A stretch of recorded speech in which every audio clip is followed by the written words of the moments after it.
Did everybody have a good weekend? Okay.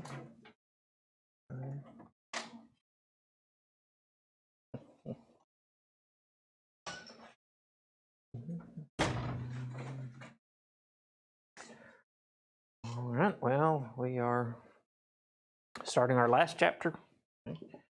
Our last chapter in this class. We've got 4 sections covering chapter 9. Okay, so we'll do one a class for the next 4 classes. This section will be the shorter one of the 4. Okay, will be nice for today. It's short.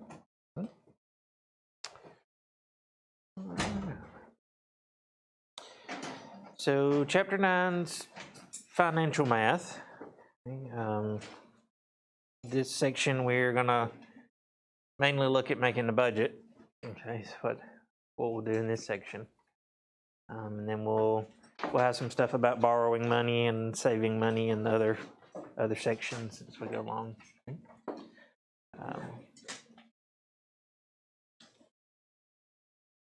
All right, so since we're in financial math,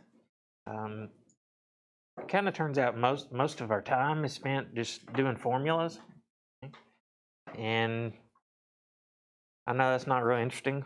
Okay, so we'll try to get through the formulas the best we can. They're not hard formulas; they're just kind of tedious. You have to make sure you get it all typed in the calculator just right, and parentheses in the right place, and all that. But other than that, I wouldn't say they're hard formulas. They're just kind of tedious. So when we do that, though, try to keep the big picture in mind of what we're talking about in this section. Okay?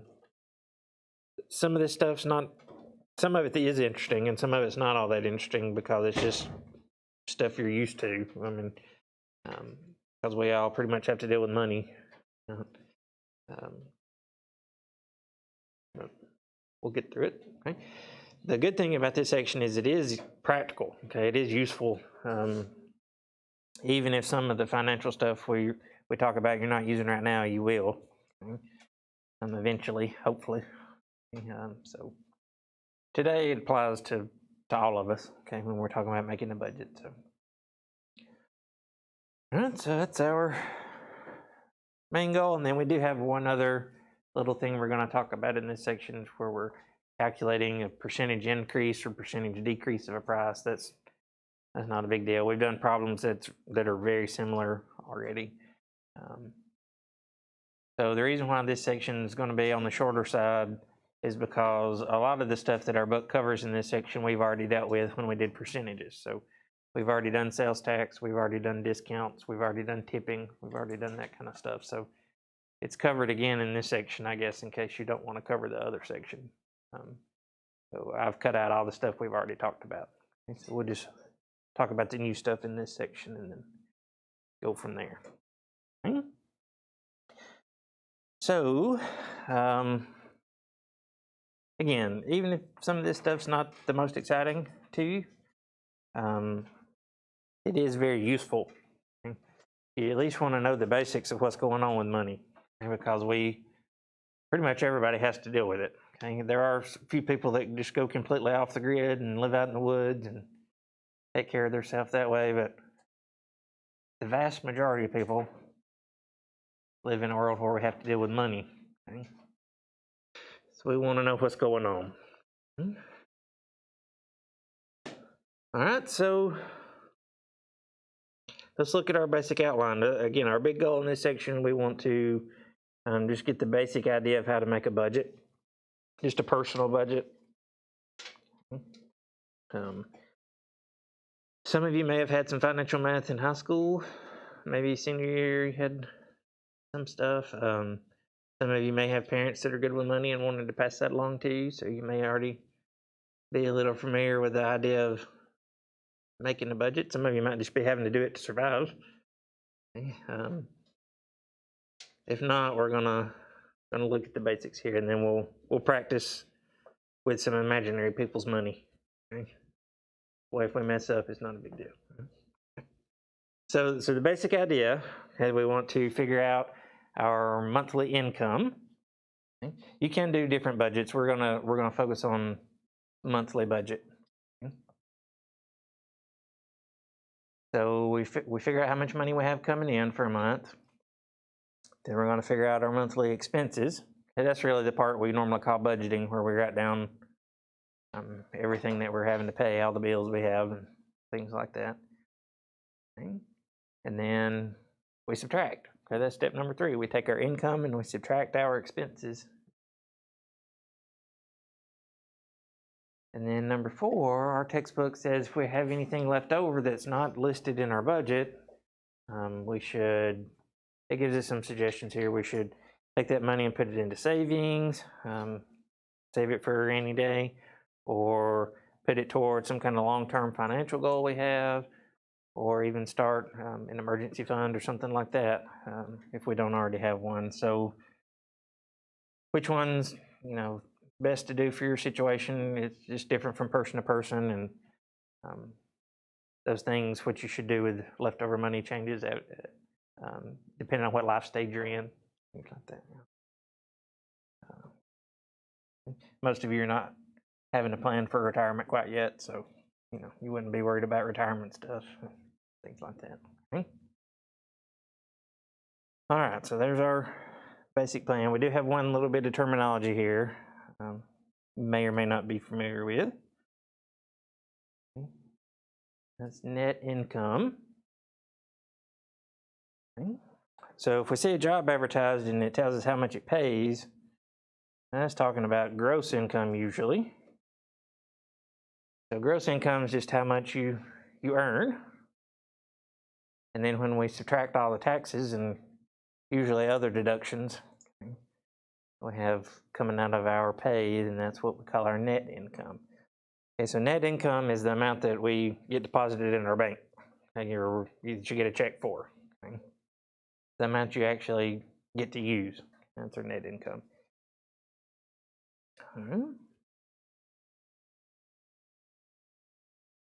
Okay. Got that idea? A lot of you familiar, if you work already, you know how a lot of this is going to go. All right, so let's do a warm up here. We're going to calculate some federal tax. It says Jamie graduated from college in 2013 with a degree in accounting. Her first job pays an annual salary of $52,000. So you might want to think about being an accountant. How much should Jamie expect to pay in federal income tax for this salary if the federal tax rate is 15%? So this is a little bit simplified from real life, and I'll talk about that a little bit when we get done. But we just want to figure out how much federal tax we would have to pay in this situation. This is just a percentage problem. Okay? So we've already done problems very similar to this. We just need to know what 15% of $52,000 would be. So we'll take our percentage and change it to a decimal. And bear with me, my pen's kind of messed up today. My handwriting on the screen is not great sometimes. So let's see. So 15%, if we write that as a decimal, that's 0.15, which times the salary of, well, goodness, times the salary of $52,000.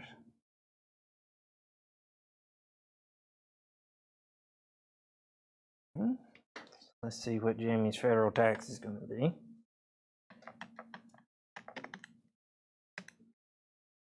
That comes out to $7,800.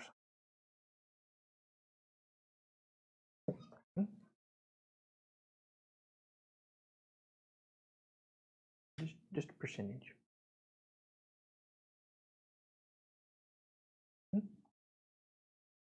So the idea, working with our definition we just saw, we would take our gross income, right, would be the $52,000 that she actually made, and subtract the tax, and we would get net. That's not everything that comes out, but we would get our net income that way. So I said this is kind of simplified. Let's talk about that for just a second. I know this is not an actual money class, right? It's not an accounting class or anything like that, but let's talk about how federal tax does work, because I didn't know exactly how, or I guess I just didn't pay attention. I didn't know exactly how federal taxes worked for a long time. I always just thought, depending on how much money you ended up making in total, you just paid some percentage based on how much you made. And that's not exactly right, because we have, so that had part of the idea, right? So part of the idea is that the higher your income level is in the United States, the bigger percentage you end up paying. Right? We call it a graduated or a tiered tax system. So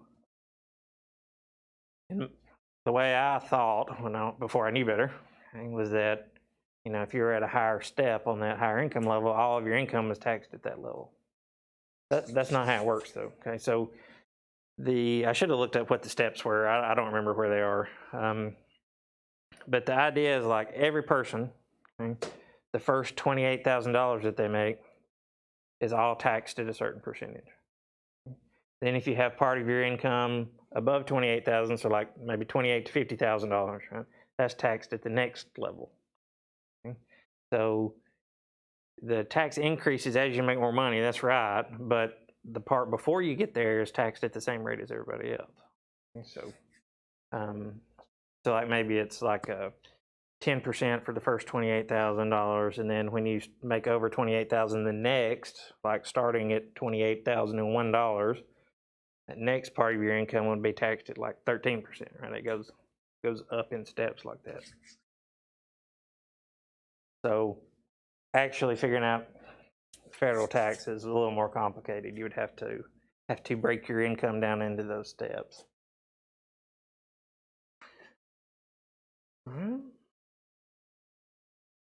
So that's a little more fair than I always thought it was before I knew better. So to me, fair's a opinion. So we'll discuss that in another class. So all right, there's our 15% on this one. Okay. All right, so let's look at somebody else's money here. Okay. Look at this one. We're gonna follow this one through and make a budget. Okay. So I think that name would be Priya, I guess. Just graduated from Liberal Arts College and acquired a job as a sociologist. Her yearly salary is $34,500. If the federal tax rate is 15%, the Social Security tax rate is 6.2%, and the unemployment tax rate is 6%. Determine the following. So part A, we want her yearly taxes. So we got to get all those numbers and add them together. Okay, this is getting a little more realistic.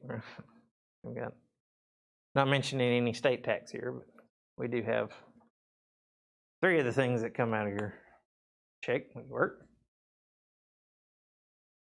Okay, so each one of these, right, we got 3 percentages, but each one of these we do just like the last one. We just multiply the percentage by the gross. So let's work on those. So the gross income was $34,500. I'll put that up there at the top for us. Okay. So the first one, we had federal taxes at 15%, and I lost my place here. Yeah, so let's figure out federal tax. It's 15% of that, so 0.15 times 34,500. See how much that is. Okay, so that's $5,175. Okay. Then we had Social Security. Yep, Social Security's next. So this one was 6.2%, so you have to be a little careful with that decimal there. So 6.2, we change that to a decimal, that's 0.062. Sorry, my pen's acting up. And unfortunately, we still have to multiply that by the whole gross. And we still have to multiply that by 34,500. Unfortunate for Priya, anyway. .062 times 34,500 gives us $2,139. Okay. And then the last one was unemployment. It was 6%, so 0.06 times 34,500. Okay.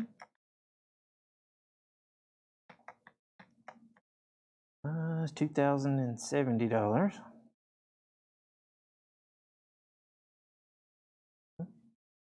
So to figure out the total yearly taxes, these are each per year. Right?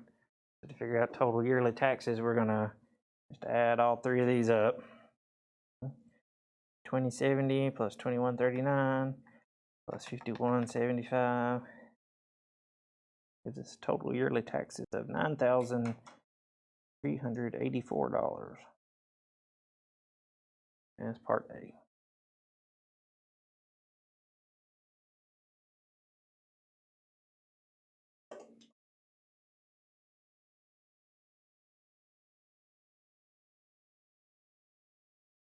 Did it make anybody's stomach hurt? Kind of does, yeah. Okay. Think about it. All right, so there's tax. Okay. Now, part B, okay, we want to figure out our monthly take-home pay. So since it gives us her salary yearly, and we just figured out her yearly taxes, we can do her salary minus the taxes to get her net yearly pay, and we can divide it by 12, okay, to figure out monthly. So B part here, that was 34,500 was her salary, minus the taxes, 9384. So let's see.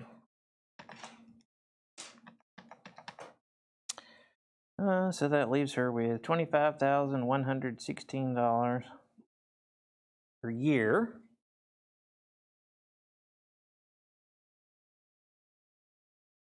And we'll take that divided by 12.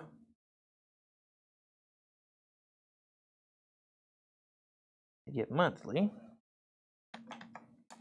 So monthly, her take home, her net pay should be $2,093.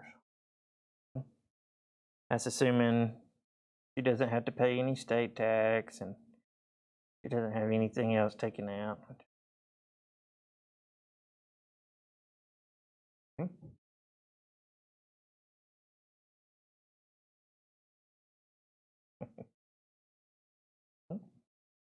Questions on that part? Okay. I have thoughts? We can have some discussion on these if you want to. It's not. Okay. Good. Paying taxes sucks. Okay. It does for everybody, no matter what your thoughts are. Okay. So there's our net monthly income. That would be our starting place for our budget. Luckily, we normally don't have to calculate these ourselves. Right? If you have an employer, okay, your employer is kind enough to go ahead and take all that out for you before they hand that over. So usually calculated for us, and we just know what our paycheck ends up being. Right? Okay. So that's our starting place for a budget. And that's how much we're bringing in a month. So step 2, we would need to figure out how much we're spending in a month. So that's different for everybody. Depending on your situation here, we've got Priya's numbers. Okay. So we've got her expenses, her monthly expenses listed here. So let's look at these numbers and think about them. So one thing that's going on is our textbook is a little bit old. Okay. It's like 7 or 8 years old, so getting a little behind on things, but let's just generally look at our numbers here in our budget. So paying $600 for rent. How's that sound to you? High, low, about right? What do you think? Yeah, maybe a little. Kind of depends on the situation. So maybe she has a roommate. We don't know. Maybe she's splitting rent somewhere. Okay. What about gas? $250 per month.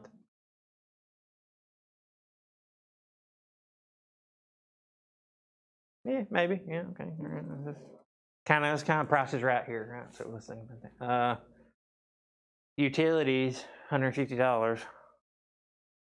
Yeah, I don't. Maybe they've got some kind of good deal where they're not having to pay everything right there. Maybe part of it's in the rent. I don't know on that, but yeah. What about food and entertainment? I got $600.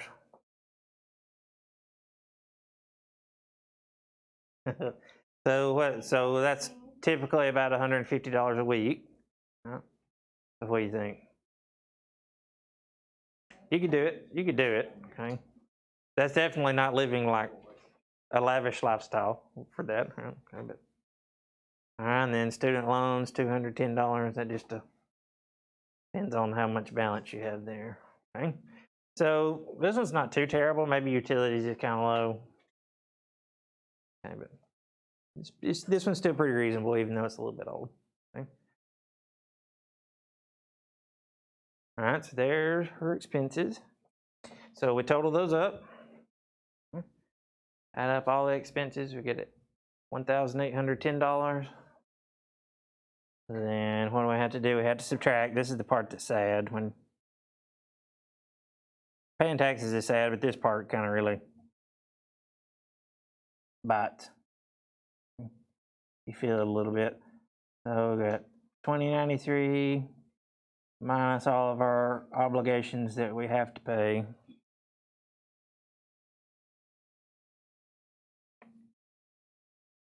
So what's that leave us? That leaves us with $283.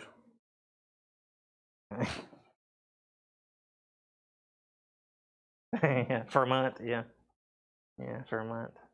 Okay, but okay, here's the idea. Obviously, people budget different ways. Okay, but the ideal way, okay, you want to try to have everything you can think of that you're going to spend in some category. Okay? I mean, obviously, there's unexpected stuff that you can't put down. Okay, but everything that you can expect, you want to have in some category. So ideally, unless you're just like living beneath your means, you don't want to have a whole lot left over here,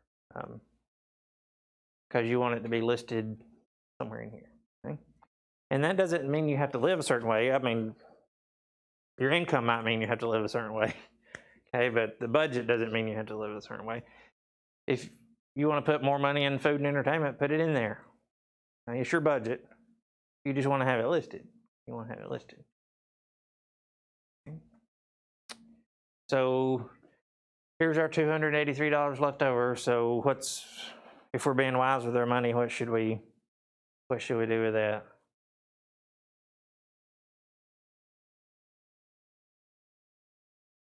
Okay, yeah, so that sounds like a reasonable thing, right? So put 200 in savings, 83 just have pocket money. But old folks would call it fold-in money, maybe. Hear people call it that, old timers. Yeah, so we want to take it and do something smart with it. Okay, we want to put it in savings. If we don't have an emergency fund, we want to put it towards starting one of those. Okay, something along those lines. And again, exactly what you do with that, what the best idea to do, just it depends on your situation and your stage of life. Okay, so it's pretty personal. Okay. Questions on that one?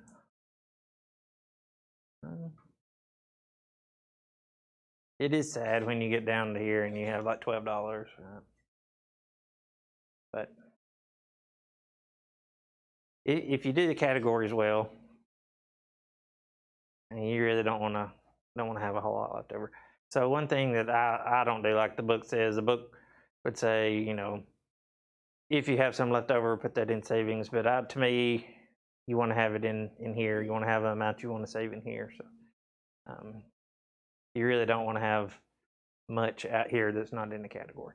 So why am I saying that? Let's think. This is more human behavior than it is math. But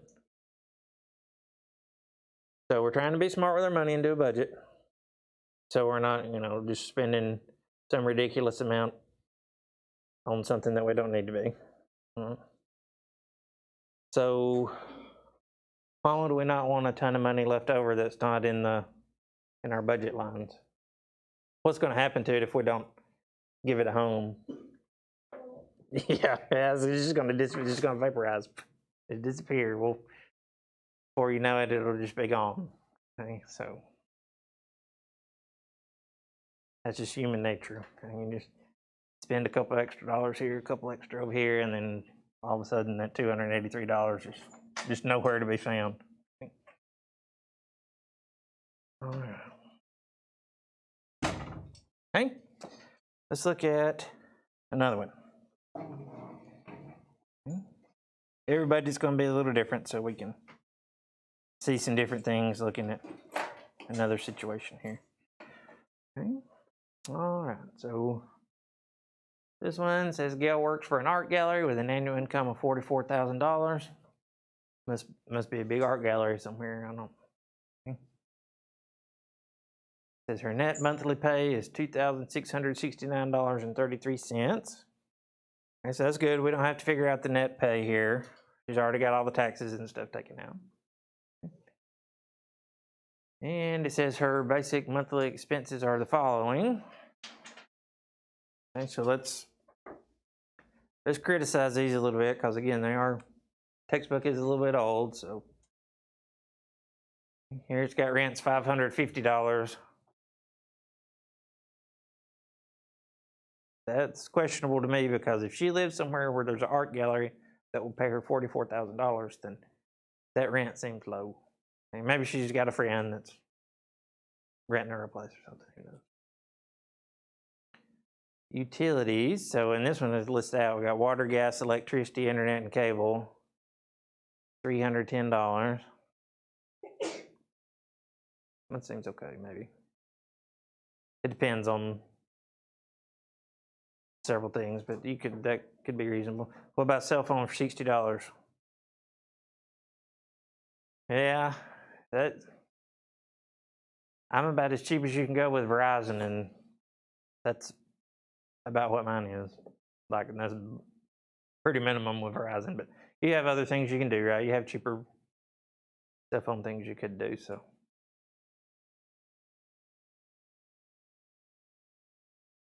Yeah, if you do prepaid and stuff, you can get better deals around. Yeah, I think Verizon's is Verizon about the most expensive one, you think? Yeah.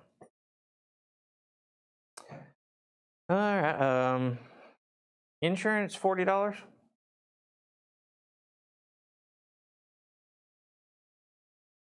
I don't know what in the world's going on with that. Even when the book was written, that wasn't the case. Maybe the only thought I have on that, maybe she's already had insurance taken out up here, and then I haven't checked the numbers to see, but maybe this is like pet insurance or something, because that's more in line with how much it costs for your dog to have insurance than a person. Okay. Transportation, what are your thoughts there? $65. What do you think she's doing maybe for transportation?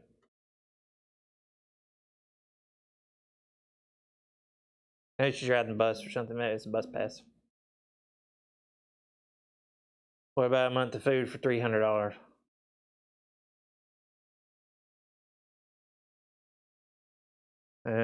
So if it's $300 a month, about how much is that a day? That would be about $10 a day. Right? That's pretty thin budget on food. Yeah. Yeah. Yeah, I don't know. Okay. Then she got some kind of loan repayment for $290. Okay. So this one to me is just a little bit less realistic than the last one.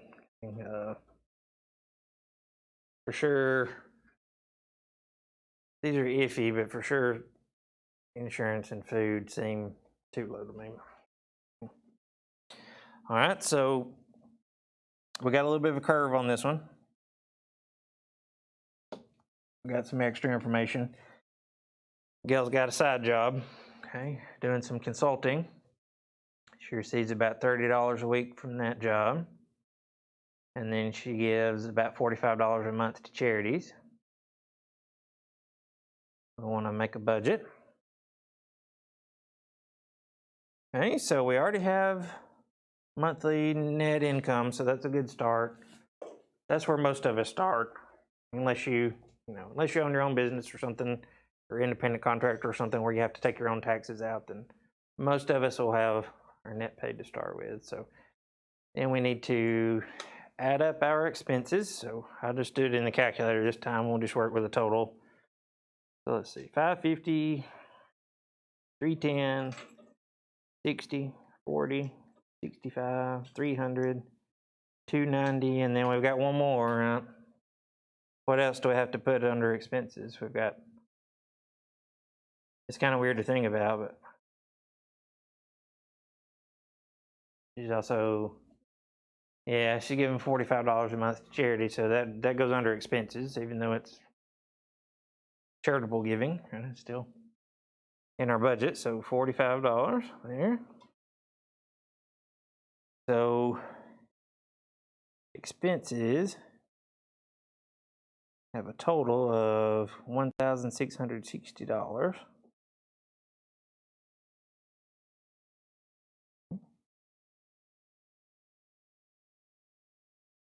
And we want to take net income and subtract those expenses.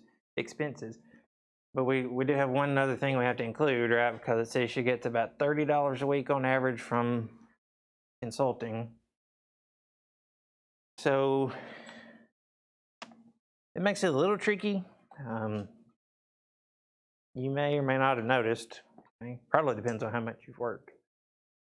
But not everybody's worked as many jobs as others. But if you're getting paid weekly, usually that's 4 times a month. But sometimes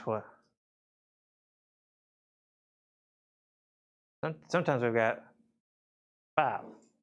4 times, there's 4 months out of the year where we've got 5 paydays.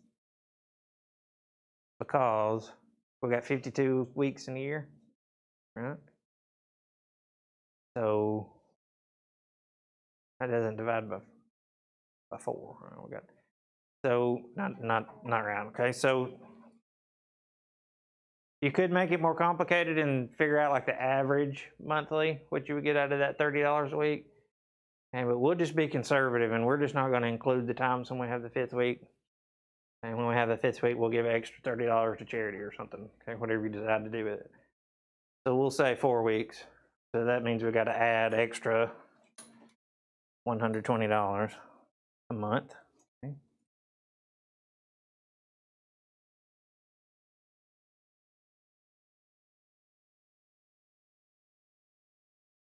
Okay. So, okay, let's see, what was it? It was 2669, 33 plus the extra $120 a month gives us $2,789.33 income. And we're going to subtract the expenses of $1,660. So we end up $1,129.33 left over. That looks a lot different than the last one.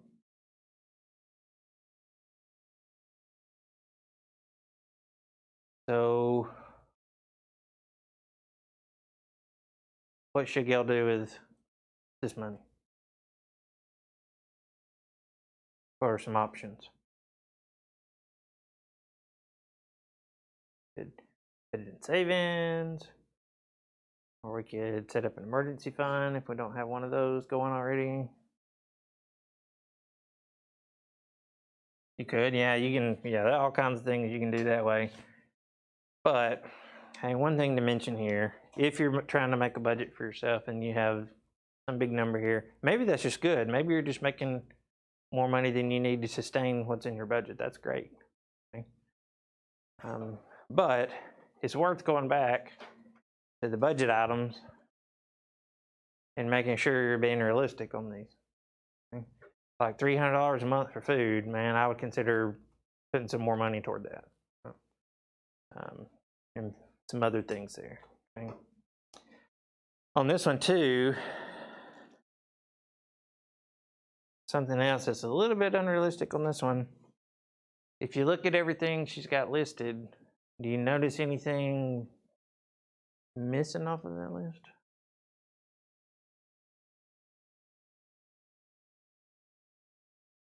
Got to place it? What you got? Yes. There's no fun on there. Okay. So unless she's just, the only thing really going on, unless she's just strictly gonna look at memes on the internet and watch TV when she's not at work, and then every other moment she's working, we're missing the line. We're missing the line there. What some people do is dangerous. You're trying to be smart with money. What some people would do is they would say, I'm not going to put a category for entertainment on there because I will just use this money. And I'll take my entertainment out of this and I won't put a number on it. Why that's dangerous is if you're not paying attention, how much of this you think is going to end up on fun? Yeah, a lot of it, maybe most of it. Okay. If you're not careful, you'll be buying $1,000 worth of Taco Bell and stuff if you don't have it in your budget. Okay, I know that sounds silly, but it happens. You just overspend when it's not. You're more likely to overspend if it's not in your budget. Okay? So try. That's why I say try to put a line for everything you need to spend in the budget. Okay. Okay. Questions on basic ideas of doing a budget? No? Okay. All right. So the other type of calculation we want to look at in this section is pretty simple. Okay? And it's just, again, it's similar to problems we've already done, but I thought it was worth looking at here. And that's if we're calculating a percentage change in a price. So if we buy an item and then it goes down in value, or you can have something that goes up in value, I want to look at the percentage change of price. Unfortunately, if we're just talking about goods and commodities, usually when the price goes up, we're talking about like it costs more to buy something. So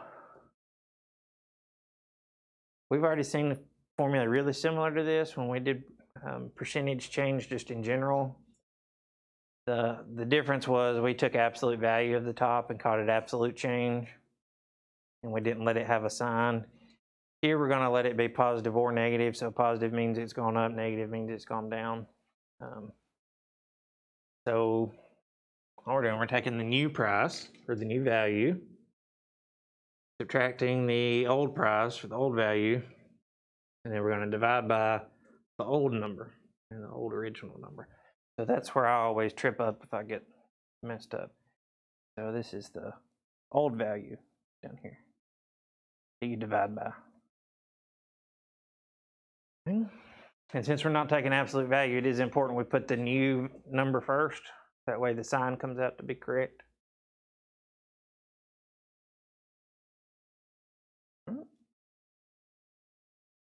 Let's look at a couple of these. We'll be on our way today. So let's look at this. It says Freddie bought a tablet PC for $1,200. 1 year later, the same tablet PC costs $900. Determine the percentage decrease for the price.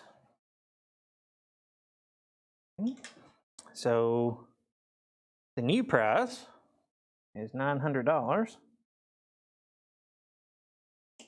The old price was $1,200. And we're going to divide by the old price. If you're putting it in your calculator all at one time, you'll want to put parentheses around the top because we want it to subtract first and then divide.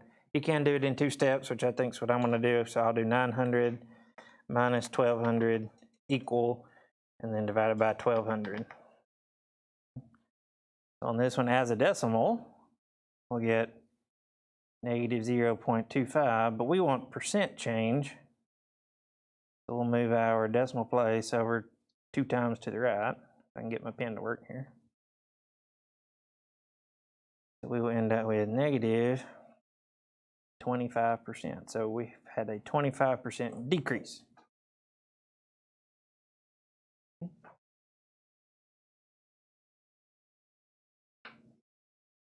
They're not bad. Okay. Question on that one? I got one more. We're done.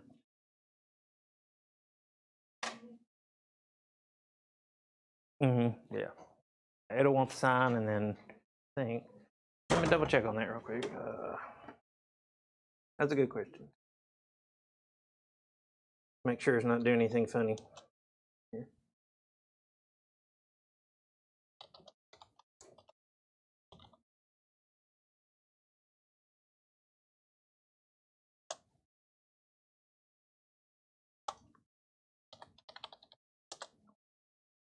And here, I'll go to the next one. You can be trying it.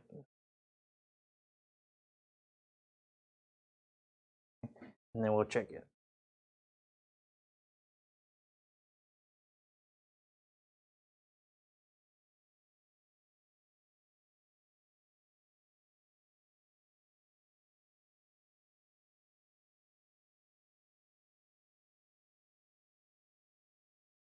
Yeah, it just gives you a box with a percent sign. So you either put in, so if it's positive, you put the number in. If it's negative, you put the negative number in.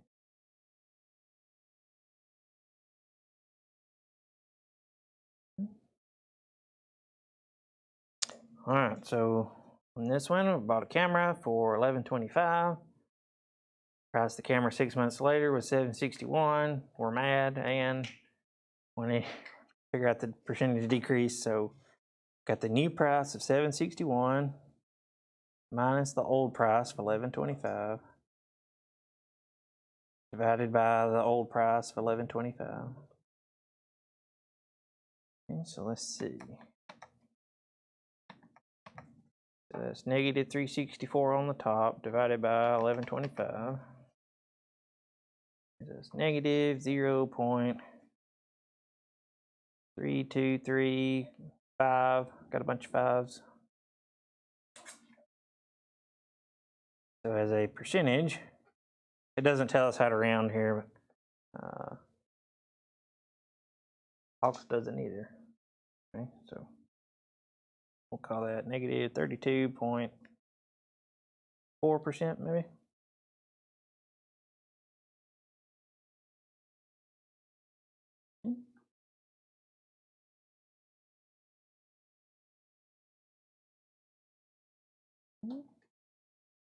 Questions on those?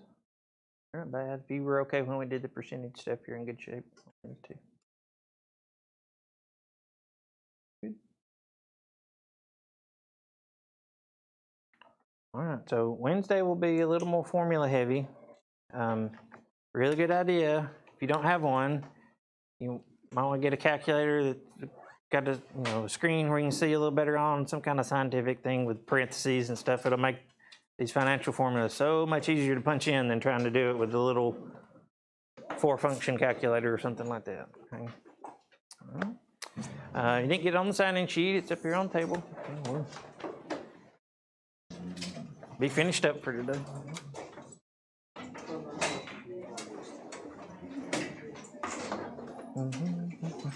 See you later. So I just take.